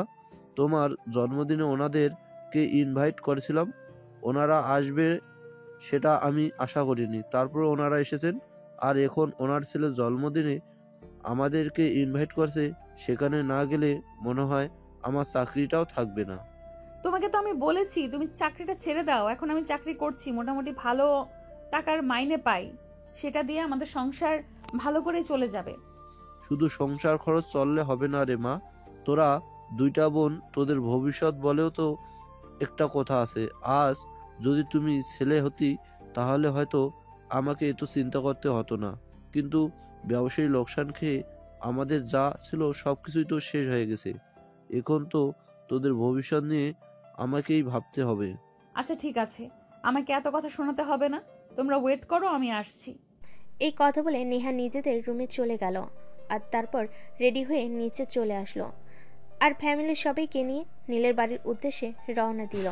অপরদিকে নীল অনেকক্ষণ ধরেই অপেক্ষা করছিল নেহা কখন আসবে, কখন সে নেহাকে দেখবে। তার অপেক্ষা যেন আর শেষই হচ্ছিল না। সে তখনই তার আব্বু সেখানে আসলো আর তাকে এরকম চিন্তিত দেখে প্রশ্ন করলো, কি ব্যাপার নীল, কি হয়েছে? আজ তোমার জন্মদিন, যেখানে তোমার অনেক খুশি থাকার কথা, আর সেখানে তুমি এরকম চিন্তিত কেন? কিছু কি হয়েছে? না আব্বু, সেরকম কিছু নয়। আসলে তুমি না তোমার অফিসের ওই এমপ্লয়িকে ইনভাইট করেছিলে, যার মেয়ের জন্মদিনে আমরা গিয়েছিলাম, তারা আসেনি কেন? তারা আসবে, আমি একটু আগেও তাদেরকে ফোন করেছিলাম। তারা বললো এইমাত্র বাড়ি থেকে বের হয়েছে, এই তো হয়তো 10-15 মিনিটের মধ্যেই পৌঁছে যাবে। আচ্ছা ঠিক আছে। আসলে আমার অনেক বন্ধু বান্ধবকে ইনভাইট করেছিলাম, তাদের মধ্যে অনেকেই এসেছে আর অনেকেই আসেনি, তাই একটু টেনশনে আছি ওরা আসবে কিনা তাই। এই বলে নীল কথাটা কোনো রকম ঘুরিয়ে নিল আর তারপর তার আব্বু সেখান থেকে চলে গেল। রিমি একটু দূর থেকেই এসব কর্মকাণ্ড দেখছিল আর তখনই তার পাশে এসে দাঁড়ালো আর কানে কানে বলল, কি ব্যাপার, বউয়ের জন্য বুঝি পরাণ জ্বলে যাচ্ছে? তাহলে তুই নিজেই গিয়ে একটু নিয়ে আয়। দেখো, একদম ফাইজলামি করবি না বলে দিলাম। আমার বউয়ের জন্য আমার পরম জ্বলবে না তো তোর জামাইয়ের জন্য চলবে নাকি? এরকম কেন তুই রে? আমার বউটাকে বুঝি তুই একটু সহ্য করতে পারিস না? আমার তোর বইয়ের জন্য বয়ে গেছে, উল্টে তো তুই আমাকে হিংসে করিস। আমার বয়ফ্রেন্ডের নাম শুনলে তোর শরীরে জ্বালা ধরে যায়। যাক, বাদ দে, আজ তোর জন্মদিন, তাই তোকে কিছু বললাম না।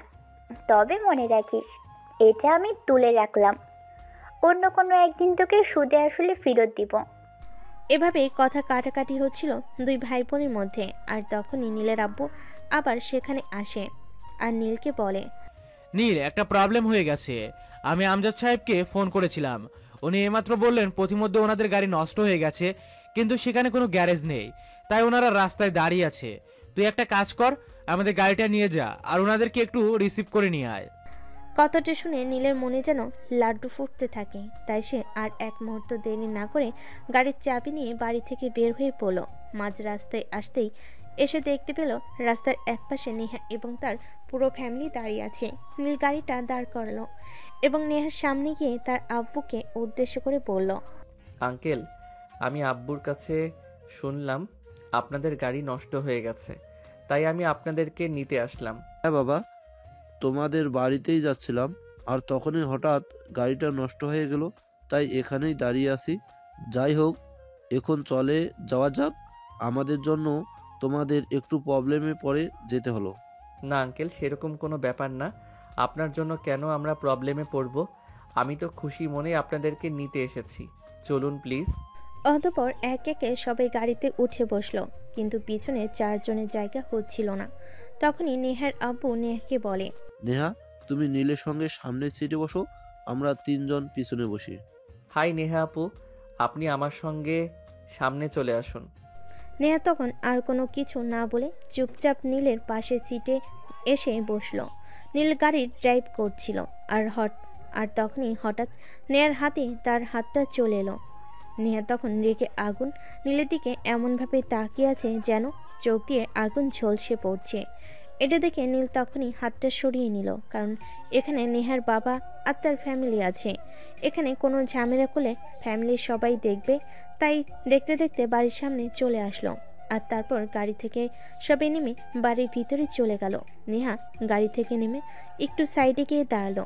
নীল যে গাড়িটা পার্ক করে বাড়ির ভিতর ঢুকতে যাবে, তখনই নেহা নীলের শার্টের কলার ধরে পড়ল।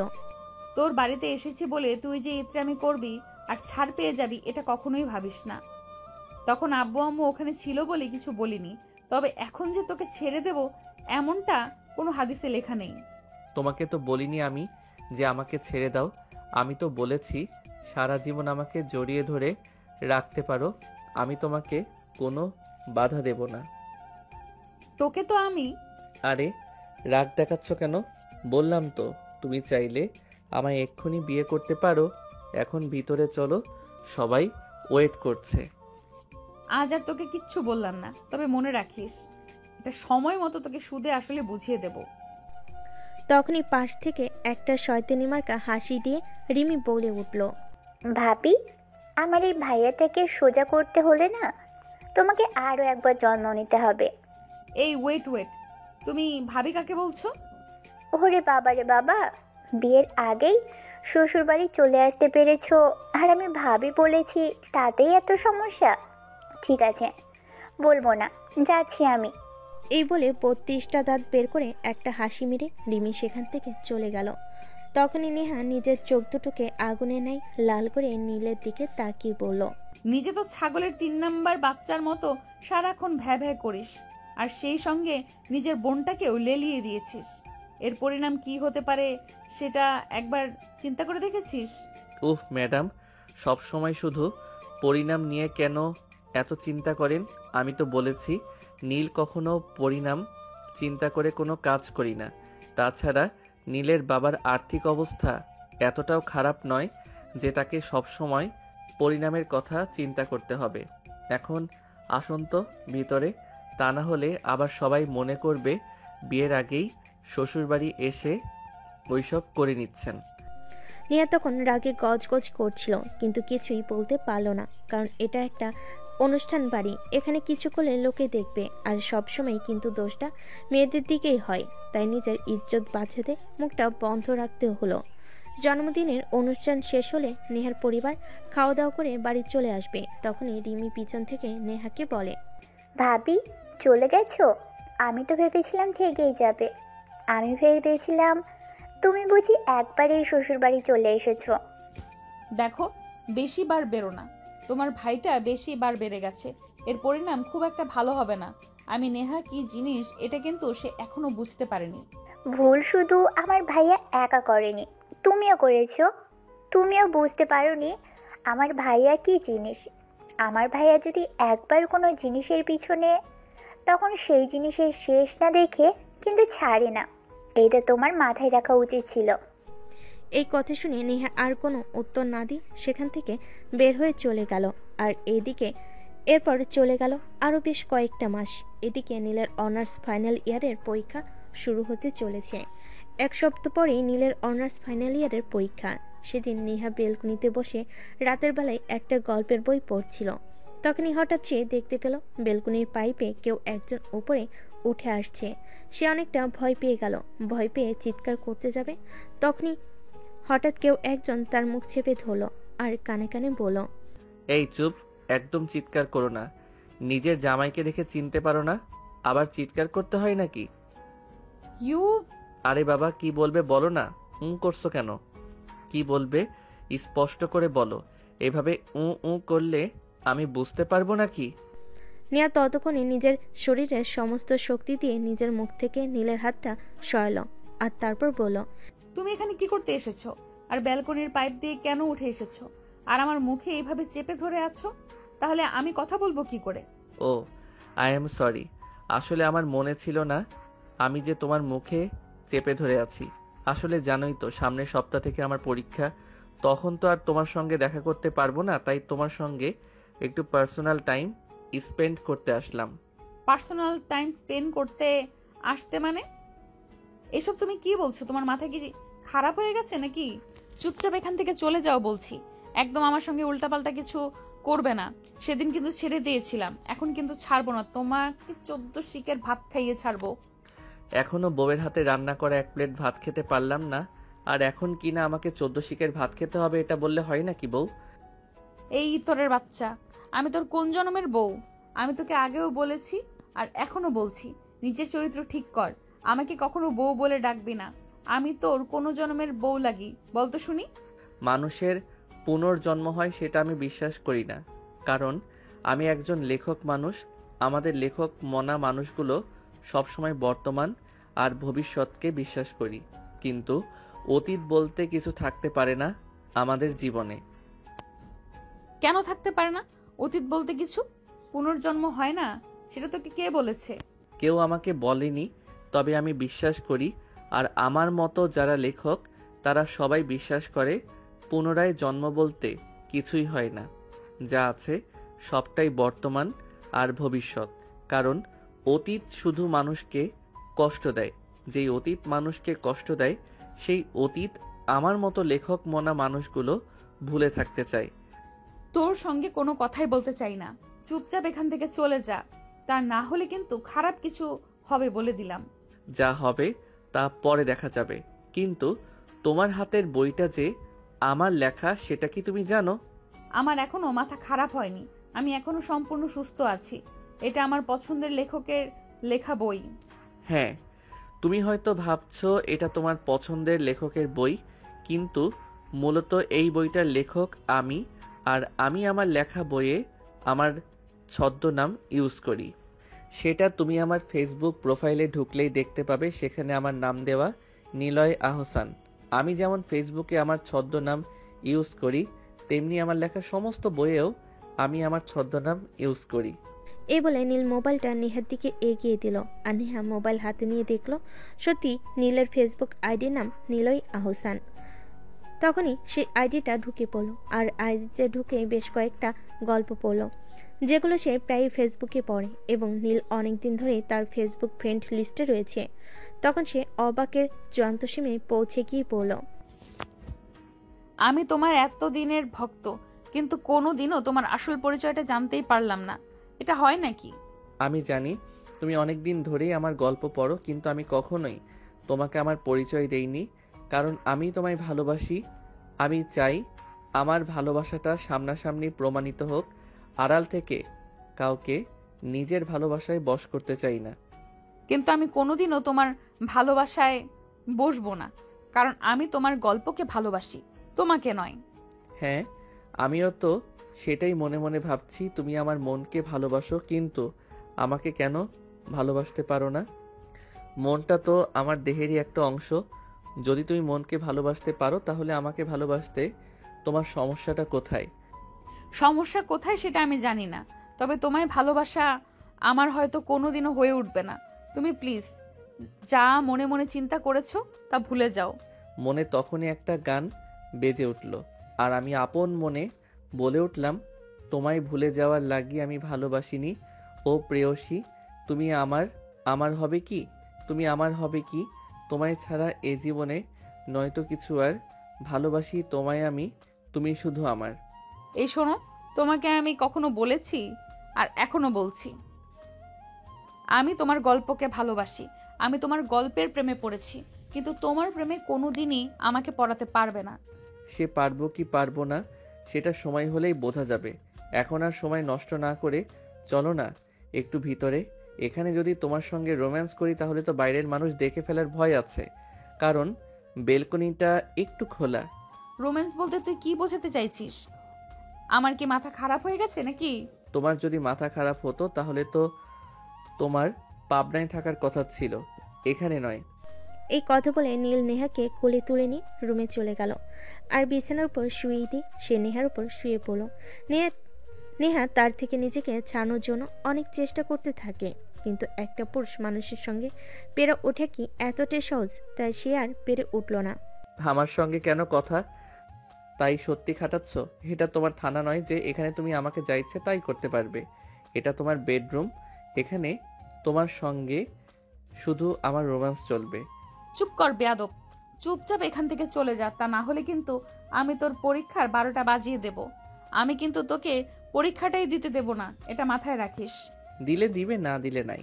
তুমি যদি বেকার জামাইয়ের দায়িত্ব নিতে পারো তাহলে আমি বেকার বসে বসে খেতে পারবো না? অবশ্যই পারবো। তুই আমাকে ছাড় বলছি, আমি কিন্তু তোর মাথাটা ফাটিয়ে ফেলবো বলে দিলাম। নিজের ইচ্ছায় যদি বিয়ের আগে বিধবা হতে চাও তাহলে তোমাকে আমি আর কি বলবো, কিন্তু প্রিয়সী, তোমায় আদর না করে আমি কোথাও যাচ্ছি না।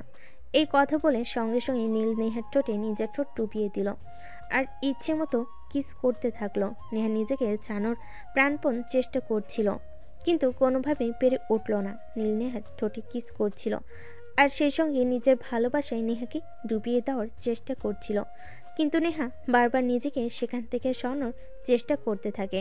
উফ, কেন এরকম করছো? একটু শান্তি মতো শুয়ে থাকো, আমায় আর একটু আদর করতে দাও।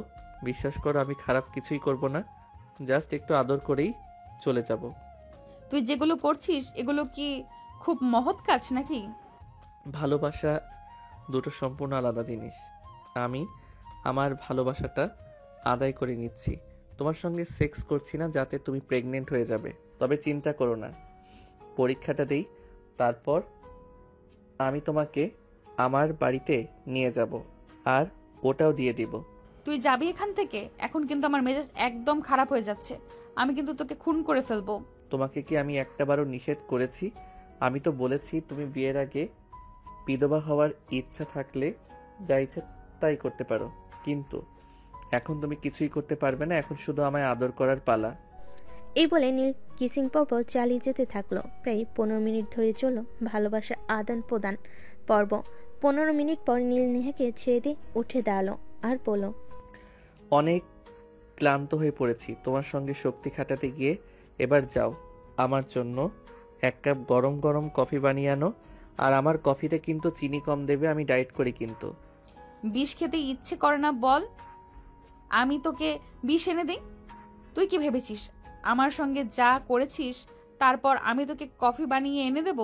সমস্যা নেই, তোমাকে এনে দিতে হবে না, আমি নিজেই বানিয়ে নিচ্ছি। লোকে যা বলবে বলুক, আমি লোকের কথা পরোয়া করি না। এই তো বলবে, এর আগেই শ্বশুরবাড়িতে এসে রান্না করে খাচ্ছি, আমার সমস্যা নেই। এই বলে নীল রুম থেকে বের হয়ে রান্নাঘরের দিকে চলে যাবে। তখনই নেহা তাকে টান দিয়ে রুমের ভিতর নিয়ে আসে আর দরজা বন্ধ করে দেয়। কি হলো, দরজা বন্ধ করলে কেন? ওইটা করবে নাকি? এর আগে কি মা হওয়ার ইচ্ছা আছে নাকি? চুপ কর তুই, এখন আমার রুম থেকে বের হয়ে যাবি। এটা যদি কেউ দেখতে পারে তখন কি হবে সেটা তুই ভেবে দেখেছিস? বললাম তো এত কিছু চিন্তা আমি করি না। তোমাকে বললাম কফি বানিয়ে এনে দিতে, তুমি যখন বললে পারবে না তখন তো আমাকে নিজেকেই বানিয়ে নিয়ে খেতে হবে। কারণ আমার যখন কোনো একটার উপর নেশা থাকে কিছু, তখন আমি আর নিজেকে কন্ট্রোল রাখতে পারি না। আচ্ছা ঠিক আছে, তুই এখানে বস, আমি তোর জন্য কফি বানিয়ে নিয়ে আসছি। এই বলে নেহা নিজের কাপড় চোপড় আর চুলগুলো ঠিক করে তারপর রান্নাঘরে চলে গেল। এই অসময়ে তাকে রান্না করতে দেখে তার আম্মু বলল, কি ব্যাপার নেহা, তোকে তো কখনোই আমি এই অসময়ে রান্নাঘরে আসতে দেখি না। কি সমস্যা, কিছু হয়েছে নাকি? না, আমার কিছুই হয়নি, আসলে একটু কফি খেতে ইচ্ছে করছে তাই একটু কফি বানাতে আসলাম। সত্যি আমি স্বপ্ন দেখছি নাকি বাস্তবে আছি সেটাই বুঝতে পারছি না। যে মেয়েকে আজ পর্যন্ত আমি কফিতে হাত পর্যন্ত দিতে দেখলাম না, সে কিনা আজ কফি খাবে? আমি তো জানি তুই সবসময় রং চা খেতে পছন্দ করিস, আদা দিয়ে। আম্মু, একটা মানুষ সবসময় একটা জিনিস অপছন্দ করবে সেরকম তার নয়, পছন্দ হতে পারে। আমি সবসময় আদা দিয়ে রং চা খাই, কিন্তু তার মানে এই নয় যে আমি কফি খেতে পারবো না। আমি কি তোকে সেটা বলেছি নাকি? আমি তো শুধু এটাই বলতে চাইছিলাম যে তুই তো কখনোই নিজের হাতে ব্লেড দিয়ে বাদ পর্যন্ত নিয়ে কাজ না, এখন কিনা তুই নিজে নিজেই কফি বানাতে চলে এসেছিস। তো চা তো সবসময় আমি কিংবা তোর ছোট বোন বানিয়ে দেয়। তুমি আমাকে এত প্রশ্ন কেন করছো? আমি সেটাই বুঝতে পারছি না। আমার তো মনে হয় আমি কোনো অপরাধী আর তুমি কোনো পুলিশ অফিসার, আমাকে ইন্টারোগেট করছো। ঠিক আছে বাবা, তোদের যা ভালো মনে হয় তোরা তাই কর। আমি তো ওদেরকে আর কিছুই বলবো না। যেখানে ভালো কিছু বলতে গেলে খারাপ কিছু হয়ে যাবে, সেখানে তোর আর কিছু বলারই নেই। এই কথা বলে নেহার আম্মু সেখান থেকে চলে গেল। আর নেহা কিচেনে ঢুকে তারপর নিজের জন্য এক কাপ কফি বানিয়ে নিল। রুমে বসে নেহার রুমটা একটু ভালোভাবে দেখে নিচ্ছিল। খুব সুন্দর পরিপাটি করে সাজানো রুমটা, এ যেন একটা স্বর্গের টুকরো। কিন্তু নীল বরাবরই অগোছালো একটা ছেলে, সে গুছিয়ে রাখাটা একদমই পারে না। যেখানকার জিনিস সেখানে সে রাখতে পারে না, সব সময় অগোছালো করে রাখে। তার আম্মু কিংবা তার বোন সেগুলো তাকে করে দেয়। অপরদিকে নেহা কফি বানিয়ে রুমে এসে দেখে নীল নেহার ড্রেসিং টেবিলে কিছু একটা খুঁজছে। কি ব্যাপার, তুমি আমার ড্রেসিং টেবিলে কি খুঁজতেছো? তুমি কি কোনো গোয়েন্দা নাকি? আমার বাড়িতে গোয়েন্দাগিরি করতে এসেছো? আরে না, সেরকমটা কেন হবে? আমার বউটা কতটা সাজুগুজু পছন্দ করে সেটাই দেখছিলাম একটু খুঁচিয়ে খুঁচিয়ে। আসলে আমি সাজুগুজু করা মেয়েদের একদমই পছন্দ করি না। আমি চাই আমার বউ ন্যাচারাল সুন্দরী হোক আর সবসময় প্রাকৃতিকভাবেই সুন্দর হয়ে থাকুক। এই শোনো, আমি না পুলিশে চাকরি করি, আর আমার না সব সময় ওই আটা ময়দা মাখার সময় হয়ে ওঠে না। তাই আমি সব সময় সিম্পলি থাকা পছন্দ করি। কিন্তু তার মানে এই নয় যে আমি পছন্দ করি না মেয়ে মানেই সাজুগুজু পছন্দ করে। আর একটা কথা, মেয়ে মানুষ শাড়ি চুড়ি গহনা এগুলো যতটা পছন্দ করে, নিজের স্বামীকেও ততটা পছন্দ করে না। এটা তোমার জেনে রাখা উচিত। ও আচ্ছা, এই ব্যাপার তাহলে। আচ্ছা ঠিক আছে, সমস্যা নেই। তুমি যদি সাজগোজ করতে চাও তাহলে আমি তোমায় সব এনে দেব, কিন্তু সাজগোজ করে রুমের মধ্যেই থাকতে হবে, বাইরে কিন্তু যাওয়া যাবে না। কারণ তোমার সৌন্দর্য উপভোগ করতে হলে শুধু আমি করব, বাইরের ছেলেদের তোমার সৌন্দর্য উপভোগ করতে আমি কখনোই দেব না। এই শোন, তোর এসব উগান্ডা মার্কা প্রশ্ন শুনতে শুনতে আমার মাথাটা একদম খারাপ হয়ে গেছে। এনে তোর কফি আর খেয়ে আমায় উদ্ধার কর। উফ বউ, তুমি এভাবে কেন বলছো? আমাকে একটু ভালোবেসে আদর করে বলতে পারো না? হাজার হোক আমি তোমার একটা মাত্র জামাই, জামাইয়ের সঙ্গে কেউ এভাবে কথা বলে? তোর জামাইয়ের গুষ্টি কিলাই ভাই, তুই কফিটা খেয়ে এখান থেকে যা বলছি। নীল তখন বুঝতে পারে নেহা অনেকটাই রেগে গেছে, আর সে যা করেছে তা অনেকটাই বেশি হয়ে যাচ্ছে। তাই আর কোনো কথা না বলে চুপচাপ কফিটা খেয়ে নিল। আর তারপর নেহার কাছ থেকে বিদায় নিয়ে চলে যাচ্ছিল।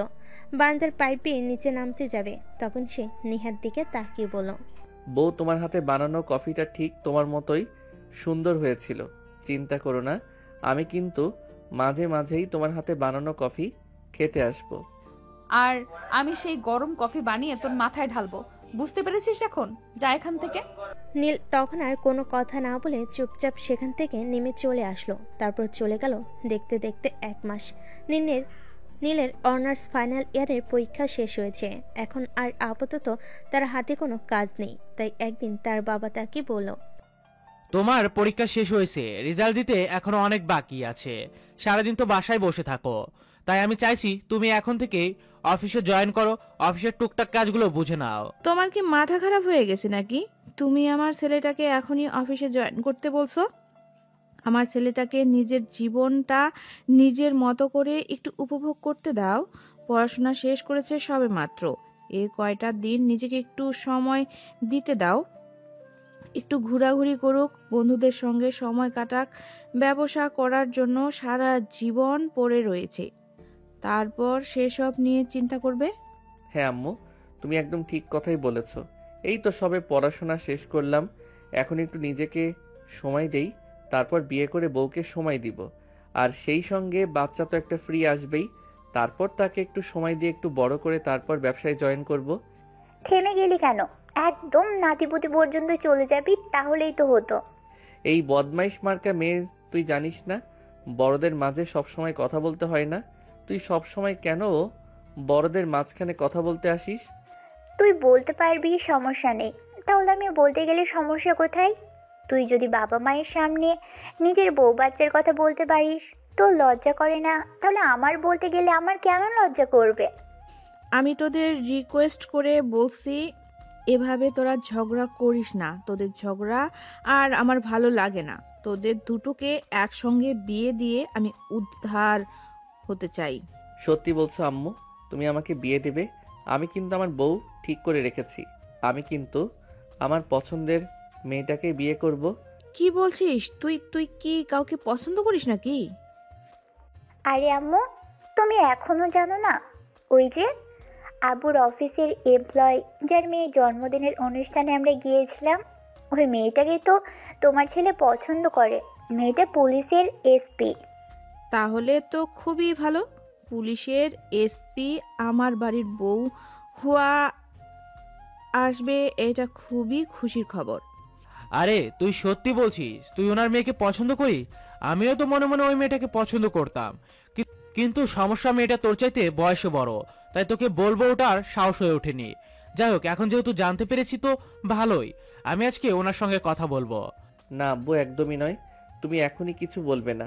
আমি তো তোমাকে বললাম, এই তো সবেমাত্র পড়াশোনা শেষ করেছি, এখন নিজেকে একটু সময় দিতে চাই।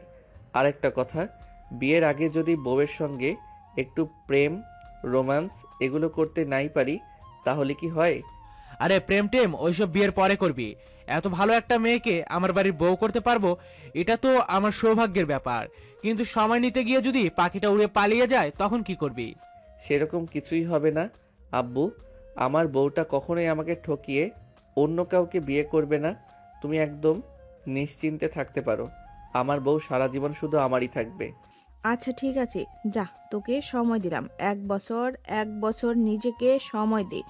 আর প্রেম কর নেহার সঙ্গে, সম্পর্কটা ভালো করে নে, তারপর তোদের দুজনের বিয়ে দিয়ে দিব। ঠিক আছে আম্মু, থ্যাংক ইউ সো মাচ। এই কথা বলে নিজের রুমে চলে আসলো আর মোবাইল নিয়ে গল্প লিখতে বসে গেল। কারণ এখন আপাতত তার হাতে আর কোনো কাজ নেই, শুধু গল্প লেখা ছাড়া। লিখতে লিখতে কখন যে রাত হয়ে গেল সেটা তার খেয়ালই ছিল না।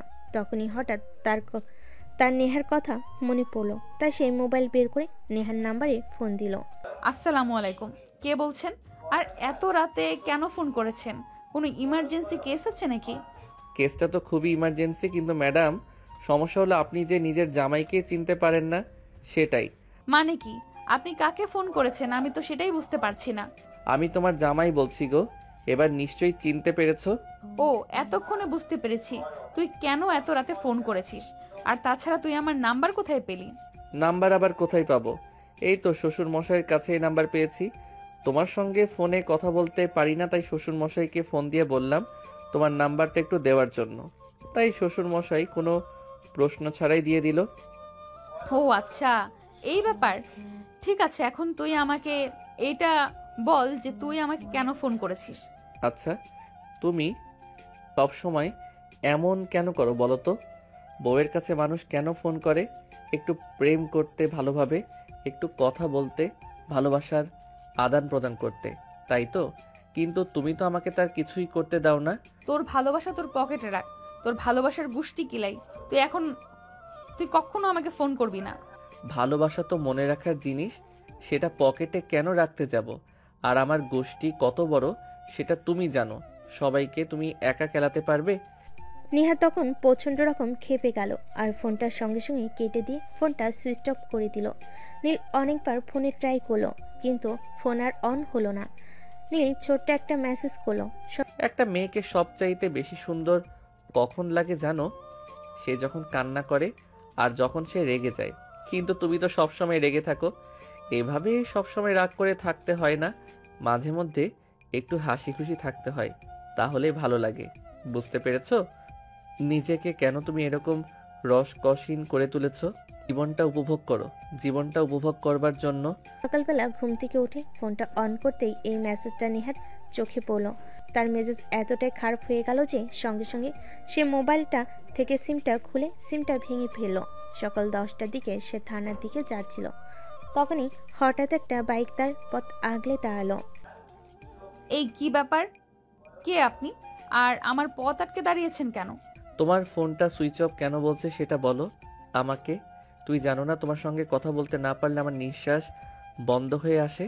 তুমি কি জানো আমার কতটা কষ্ট হয়েছে সারাটা রাত? এত কিছু জানার তো আমার কোনো প্রয়োজন নেই। আপনার যদি কোনো সমস্যা থাকে তাহলে আপনি থানায় আসুন, আমি সেখানে বসে আপনার সঙ্গে কথা বলছি। আপাতত আমার পথ ছাড়ুন। ছাড়বো না, দেখি তুমি কি করতে পারো। এখন তুমি পুলিশের পোশাক পরা আছো, এখন তো তোমার ক্ষমতা আছে। আমি তোমার ক্ষমতাটাই দেখতে চাই। তুই আমার ক্ষমতা দেখবি? আচ্ছা ঠিক আছে, দাঁড়া, আমি তোকে আমার ক্ষমতা দেখাচ্ছি। এই বলে নেহা তৎক্ষণাৎ নীলের শার্টের কলার ধরে টেনে গাড়িতে নিয়ে উঠল। আর তারপর এক হাতে গাড়ির ড্রাইভ আর অন্য হাতে নীলের শার্টের কলার ধরে রাখলো। আরে জান পাখি, আমি তোমাকে ছেড়ে কোথাও যাব না। তুমি আমার গলাটা ছেড়ে গাড়ি ড্রাইভ করো, তা না হলে কিন্তু গাড়ি উল্টে গিয়ে খাদে পড়ে যাবে। গেলে যাক, তাতে আমার কি? মরলে তুই মরবি। আমি মরে গেলে তো তুমি বিধবা হয়ে যাবে। তুমি কি চাও বিয়ের আগে বিধবা হতে? এই তোর মুখটা বন্ধ করে এখানে বসে থাক, না হলে কিন্তু আমি সত্যি সত্যি গাড়িটা খাদে ফেলে দেব আর তোকে মেরে ফেলবো। নীল তখন আর কোনো কথাই বলল না, চুপচাপ গাড়িতে বসে রইল। কারণ সে খুব ভালো করেই জানে নেহা রেগে গেলে যা ইচ্ছে তাই করতে পারে, তাই চুপ থাকাই ভালো অপশন। নেহা যদি রেগে গিয়ে গাড়িটাকে খাদে ফেলে দেয় তাহলে নীলের কিছু হয়ে যাবে, সেটা নিয়ে নীল চিন্তা করে না। কিন্তু নেহার যদি কিছু হয়ে যায় তাহলে তো সে তার ভালোবাসার মানুষকে হারিয়ে ফেলবে, আর ভালোবাসার মানুষটাকে হারিয়ে বেঁচে থাকা মরার চাইতেও আরও বেশি যন্ত্রণাদায়ক। থানার সামনে এসে নেহা গাড়িটা দাঁড় করালো আর নীলকে টানতে টানতে থানার ভিতরে নিয়ে আসলো। এবার বল, তো সমস্যাটা কোথায়? কেন তুই রাস্তার মাঝখানে আমার গাড়ি দাঁড় করিয়েছিলি? আমি তো তোমাকে অনেক দিন আগেই আমার সমস্যার কথা জানিয়ে দিয়েছি, তাহলে তুমি আমার সমস্যাটা সমাধান করে দিচ্ছ না কেন? হ্যাঁ, আমি তো তোর সেই সমস্যাটার কথা জানতে চাইছি। কি তোর সেই আন্তর্জাতিক সমস্যা? ওই যে ভালোবাসি, তোমায় বিয়ে করতে চাই, আমার বউ বানাতে চাই। আমি মরে গেলেও তোকে বিয়ে করব না, এটাই আমার শেষ কথা। মরে গেলেও তোমাকে আমারই বউ হতে হবে, কারণ আমি তোমায় ভালোবাসি। দুনিয়াতে আমি কতটুকু পুণ্যের কাজ করেছি জানি না, কিন্তু যতটুকু করেছি তার বিনিময়ে যদি আল্লাহ আমাকে দিতে চায় তাহলে আমি আল্লাহর কাছে তোমাকে চেয়ে নিব। এই কথা বলে নীল থানা থেকে বের হয়ে সোজা বাসায় চলে গেল। আর তারপর বাসে গিয়ে সে তার আম্মুকে বলল, আম্মু, আমি বিয়ে করব। বিয়ে করবি সেটা তো খুবই ভালো কথা। আমরা তো কবেই বলেছিলাম নেহাকে আমাদের বাড়ির বউ বানিয়ে নিয়ে আসি, কিন্তু তুই তো বলছিলি তুই আগে নেহার সঙ্গে প্রেম করবি, ভালো একটা সম্পর্ক তৈরি করবি, নিজেদেরকে সময় দিবি, ভালো একটা আন্ডারস্ট্যান্ডিং করবি, তারপর বিয়ে নিয়ে চিন্তা ভাবনা করবি। কিন্তু হঠাৎ এমন কি হলো? কি হলো আর কি হয়নি সেসব ব্যাপারে আমি তোমাদেরকে কিছুই বলতে পারবো না। শুধু আমি জানি আমি নেহাকে বিয়ে করব, এবং আমি যে নেহাকে বিয়ে করেছি সেটা যেন নেহা কোনোভাবে জানতে না পারে, কারণ আমি এইটুকু বুঝতে পেরেছি।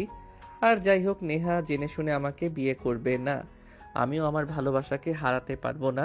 তাই নেহাকে না জানিয়ে আমি নেহাকে বিয়ে করতে চাই। ও আচ্ছা, এই ব্যাপার। ঠিক আছে, কোনো সমস্যা নেই। আমি আজকেই তোর আব্বুকে নিয়ে নেহার আব্বুর সঙ্গে কথা বলতে যাব, আর তারপর সব ব্যবস্থা করে আসব। অতঃপর নীল সেখান থেকে সোজা নিজের রুমে চলে গেল। আর একটু পরে নীলের আম্মু নীলের আব্বুর অফিসে গেল আর সেখানে গিয়ে নীলের আব্বুর সঙ্গে কথা বলল। ঠিক আছে, কোনো সমস্যা নেই, তুমি দাঁড়াও, আমি এক্ষুনি নেহার আব্বুকে ডেকে আনছি আর এখানে সব কথা বলছি। এই বলে সঙ্গে সঙ্গে নীলের আব্বু নেহার আব্বুর নাম্বারে ফোন দিল এবং নিজের কেবিনে ডেকে নিল। তারপর বলতে লাগলো, আমি তোমার সঙ্গে কিছু কথা বলতে চাই। হ্যাঁ স্যার, বলুন না, কি ব্যাপার, কথা বলতে চান? তুমি হয়তো এটা এতক্ষণে জেনে গেছো যে আমার ছেলে নীল তোমার মেয়ে নেহাকে পছন্দ করে, কিন্তু তোমার মেয়ে আমার ছেলেকে পছন্দ করে না। তাছাড়া তুমি তো জানোই আমি আমার ছেলের কোনো আবদার আজ পর্যন্ত অপূর্ণ রাখিনি, তাই আমি তোমার মেয়েকে আমার বাড়ির বউ বানিয়ে রাখতে চাই।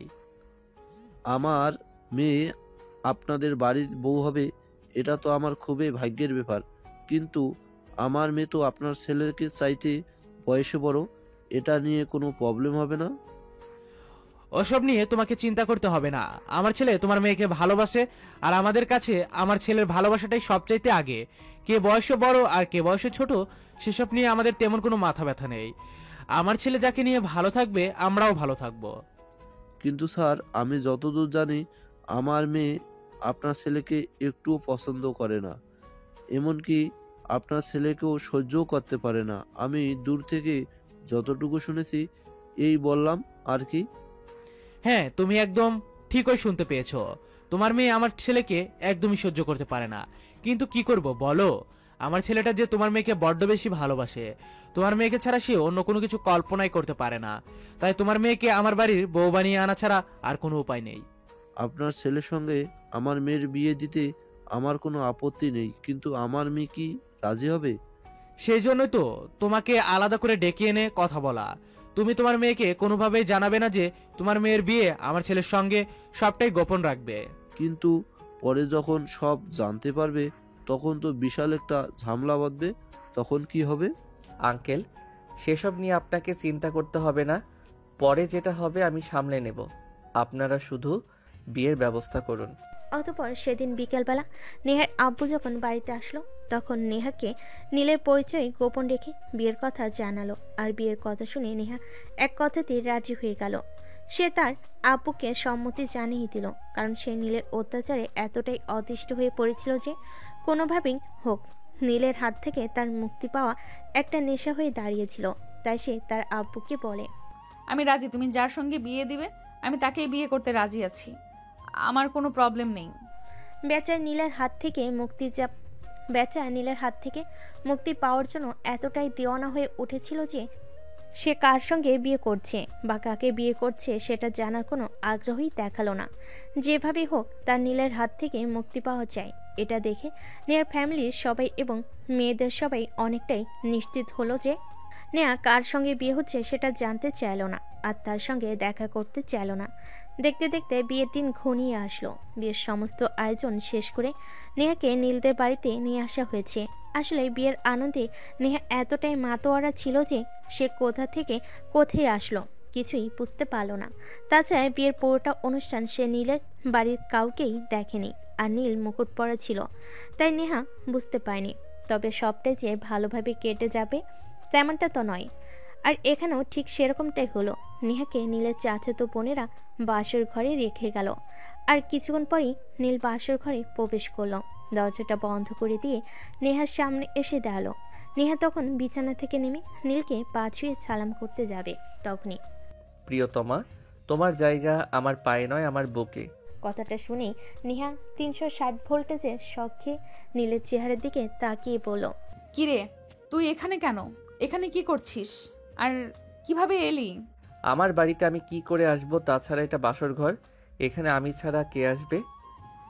মানে আমি তো কিছুই বুঝতে পারছি না, কি হচ্ছে এখানে সব? মানেটা খুবই সিম্পল। তোমায় বলেছিলাম না তুমি মরে গেলেও আমাকেই বিয়ে করতে হবে, আর এখানেও সেটাই হয়েছে। তোমার বিয়েটা আমার সঙ্গে হয়েছে। আমি মানি না এই বিয়ে, আমি এক্ষুনি চলে যাচ্ছি এখান থেকে। এই কথা বলে নেহা রুম থেকে বের হয়ে চলে যেতে চাইছিল। নেহা যেই না দরজাটা খুলতে যাবে তখনই নীল তাকে টান দিয়ে একদম বিছানার উপর ফেলে দিল। তারপর নেহার বুকের উপর শুয়ে পড়ল। কি ভেবেছো এত কিছু করে তোমাকে বিয়ে করেছি আর এখন তোমাকে চলে যেতে দিব? ছাড় আমাকে, ছেড়ে দে বলছি। আমি এখানে আর এক মুহূর্তও থাকবো না। তুই আমার সঙ্গে প্রতারণা করেছিস, আমার জীবনে কোনো প্রতারকের জায়গা নেই। সে তুমি যাই বলো না কেন, এত কষ্ট করে তোমাকে পেয়েছি, এখন কি আর তোমাকে যেতে দেব নাকি? এরপর নীল নেহাকে আর কোনো কথা বলার সুযোগ না দিয়ে তার ঠোঁট দুটো নিজের দখলে নিয়ে নিল, আর ভালোবাসার উষ্ণতায় নেহাকে উষ্ণিত করতে থাকলো। নেহা নীলের থেকে নিজেকে ছাড়িয়ে নেওয়ার জন্য অনেক চেষ্টা করছিল, কিন্তু কোনোভাবেই পেরে উঠছিল না। অপরদিকে নিজের সমস্তটা উজাড় করে নেহাকে তার ভালোবাসার পরিপূর্ণতা দিতে শুরু করলো। উফ ভিউয়ার্স, আপনার এখনো রয়ে গেছেন? আরে ভাই, লোকের বাসরে এইভাবেই দেখতে হয় না। তাদের বন্ধ করে গল্পটা না হয় তাদের বন্ধ দরজার পেছনেই থাক। সবাই ভালো থাকবেন, সুস্থ থাকবেন। আবার দেখা হবে নতুন কোনো এক প্রেমের গল্পে। আজকের গল্পটা এ পর্যন্তই ছিল। আল্লাহ হাফেজ।